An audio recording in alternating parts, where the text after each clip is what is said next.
بسم اللہ الرحمن الرحیم. السلام علیکم ویورز، میں خوش آمدید کہتا ہوں آپ کو انسائٹ پر جاوید مالک کے ساتھ اپنے دبئی اسٹوڈیو سے.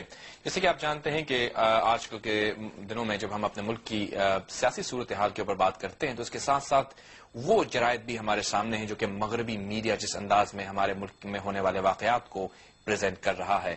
اس کی ایک وجہ تو یہ بھی ہے کہ ایسے واقعات ہو رہے ہیں جن کو رپورٹ کیا جا رہا ہے، لیکن ایک منفی پہلو یہ ہے کہ جو رپورٹنگ ہوتی ہے وہ منفی ایسپیکٹس کی زیادہ ہوتی ہے. کبھی یہ حقیقت بھی ہے کہ ایک کسی پہ حملہ ہوتا ہے، کوئی کرکٹ ٹیم پر حملہ ہوتا ہے، یا پھر کچھ ایسے پولیس یا سیکیورٹی ایجنسیز پر حملہ ہوتا ہے تو مغرب یا بیرون ملک موجود جو میڈیا ہے وہ اس کو کافی ڈسپروپورشنیٹلی رپورٹ کرتا ہے. یہ ایک پرسیپشن ہے جو کہ چند لوگوں کے ذہن میں ہے.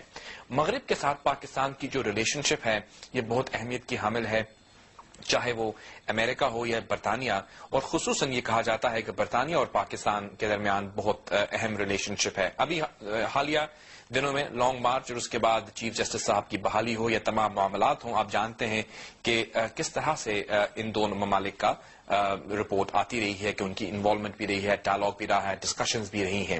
آج ہم یہ بات کریں گے کیا ہمارا ملک واقعی کسی بین الاقوامی میڈیا کی کیمپین کا شکار ہے جہاں ہمارے ملک کو منفی طور پر پروجیکٹ کیا جا رہا ہے. یہ ہمارا موضوع بحث ہوگا اور میرے ساتھ شریک گفتگو ہوں گے آج کے پروگرام میں لارڈ نذیر احمد صاحب.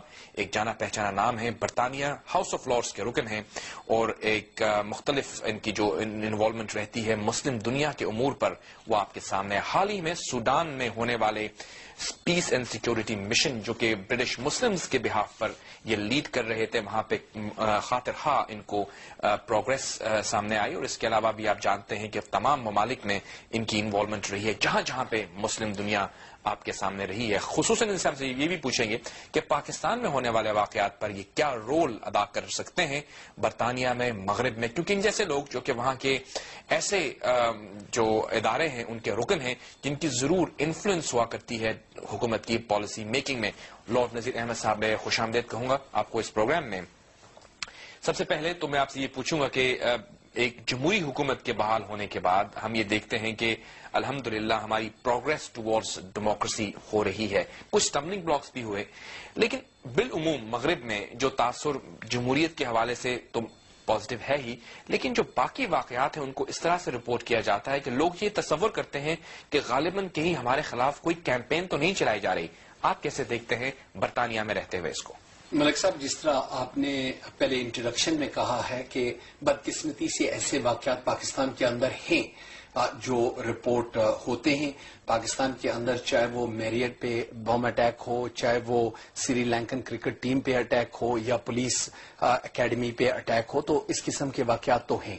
لیکن زیادہ ایگزیجریشن اس طرح بھی ہوتی ہے جس طرح اسکائی ٹی وی والے جو ہیں وہ ناردرن ایریاز اور سوات کے ایریاز میں وہ لائیو ٹرانسمیشن کر رہے تھے 2 ہفتے 1.5 ہفتے پہلے، اور وہاں پہ بس جو ہے وہ کسی کو وہ پک اپ پہ بیٹھے ہوئے، کسی کو رائفل اٹھائے ہوئے. آپ کو پتا ہے کہ نارتھ ویسٹ فرنٹیئر ہمارے جو پٹھان بھائی ہیں وہ تو ہر آدمی تقریباً کلیشنکوف اور رائفل تو پرانے زمانے سے وہ کیری کرتے ہیں.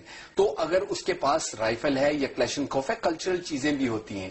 یعنی ابھی میں سوڈان پیس مشن پہ گیا ہوا تھا، وہاں پہ پیس اینڈ ریکنسیلیشن ہم کروا رہے تھے، تو ان کا کلچر ہے اور یہاں پہ عربز کا بہت سارا کلچر ہے کہ وہ جب ڈانس کرتے ہیں تو ان کے ہاتھ تلوار ہوتی ہے. اب کیا سوڈ، وہ انہوں نے ڈانس کرتے کرتے مجھے بھی وہ سوڈ دی. اب میں کہہ رہا ہوں کہ میں نے نہیں پکڑنی کیونکہ میں پیس مشن پہ ہوں.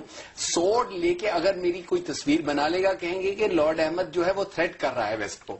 کلچر کا ڈفرنسز بھی ہیں، لیکن اس کو ایگزیجریٹ کس طرح کیا جاتا ہے میں آپ کو بتاتا ہوں. جس طرح ابھی پچھلے کچھ چند دنوں پہلے ایک کسی نے اپنے موبائل فون پہ ایک فلم بنائی کہ کسی لڑکی کو جو ہے وہ کوڑے مارے جا رہے ہیں. اگر دیکھیں وہ اگر سچی بات ہے تو اس کو ساری دنیا نے کنڈیم کیا، پاکستان کی سوسائٹی نے کنڈیم کیا.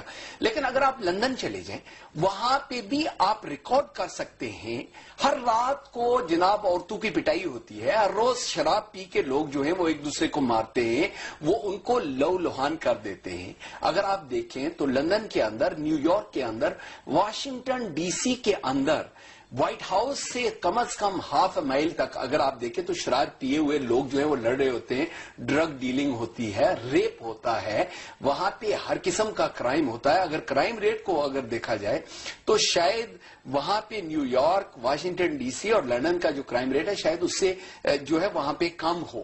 تو اس کو ایگزیجریٹ کرنا، بار بار ہر 10 منٹ کے بعد دکھانا، میں سمجھتا ہوں ملک صاحب یہ جان بوجھ کے، یہ وہی قسم کی تصویریں ہیں جو آپ کو کابل پہ حملہ کرنے سے پہلے جو ہے وہ طالبان کی وہ ایک وپنگ فلم تھی کہ وہ ان کا مقصد کیا نظر آتا ہے آپ کو؟ کیا کسی چیز کی تیاری ہے؟ کیا پرسپشنز کو تبدیل کرنے کی کوشش ہو رہی ہے؟ کیونکہ دیکھیے جیسے آپ نے کہا کہ ہم ان واقعات کو کنڈون تو نہیں کرتے. نیچرلی اگر کسی خاتون کے ساتھ ایسا ہوا ہے تو وہ ایک بہت برا عمل ہے. اگر کوئی کسی کے ساتھ زیادتی کرتا ہے تو اسلام اور ہمارا معاشرہ اور ہماری سوسائٹی اس کو کنڈیم کرتے ہیں.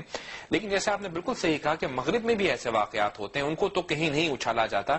تو پھر کیا وجہ ہے، کیا موٹیویٹنگ فیکٹر ہے ان میڈیا اداروں کے پیچھے کہ وہ اس طرح کی چیزوں کو ڈسپروپورشنیٹلی اجاگر کرتے ہیں؟ دیکھیں جی، میں تھوڑی سی کھل کے بات کرنا چاہتا ہوں. ضرور کیجیے آپ. اور کھل کے بات یہ کہنا چاہتا ہوں کہ دو ایسے ملک ہیں جن کو پاکستان کی نیوکلیر ویپنز کی سخت تکلیف ہے. سچی بات یہ ہے کہ اسرائیل اور ہندوستان کو پاکستان کی نیوکلیر ویپنز کی سخت تکلیف ہے. اور اگر وہ دنیا میں اگر یہ کیس بنا سکتے ہیں کہ پاکستان ایک انسٹیبل ملک ہے، اور وہ پاکستان جو ہے اس کی اتھارٹی کوئی نہیں رہی، اور وہ نیوکلیر ویپنز جو ہیں وہ طالبان، پاکستانی طالبان یا جو کرمنل لوگ ہیں ان کے ہاتھ پہ چڑھ سکتی ہیں، تو یہ سسٹمیٹکلی پاکستان سوسائٹی کو وہ جو ہے وہ ڈیمیج کرنے کا ایک طریقہ ہے. آپ دکھائیں گے طالبان جو ہے وہ وہاں پاکستانی طالبان، یہ کرمنل لوگ ہیں by the way, I have no sympathy for them, ٹھیک ہے، کیونکہ انہوں نے پاکستان کو نقصان دیا، انہوں نے اسلام کو نقصان دیا، انہوں نے پاکستان سوسائٹی اور مسلمانوں کو نقصان دیا ہے. تو اس لیے I don't have any sympathy. لیکن جان بوجھ کے اس کو ایگزیجریٹ، دیکھیں کرمنل ہر جگہ پہ ہیں. اگر آپ دیکھیں تو برطانیہ کے اندر 50,000 سے زیادہ عورتیں جو ہے وہ ریپ ہوتی ہیں. میں یہ نہیں کہتا ہوں کہ اس کو کنڈون کرنا چاہیے، کنڈیم کرنا چاہیے، لیکن آپ پوری سوسائٹی کو ریپسٹ نہیں کہتے ہیں. امریکہ کے اندر لاکھوں عورتیں جو ہیں وہ ریپ کی جاتی ہیں، لاکھوں لوگ جو ہیں وہ راب ہوتے ہیں عام رابری کے ذریعے، اور ہزاروں لوگ جو ہیں وہ قتل ہوتے ہیں.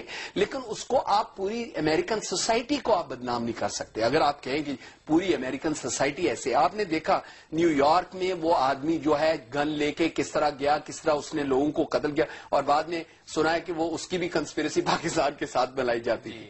لیکن ویسے جرمنی میں لگ یوں رہا ہے کہ جو کچھ بھی کہیں برا ہوتا ہے تانے بانے اس کے پاکستان سے ملا دیے جاتے ہیں.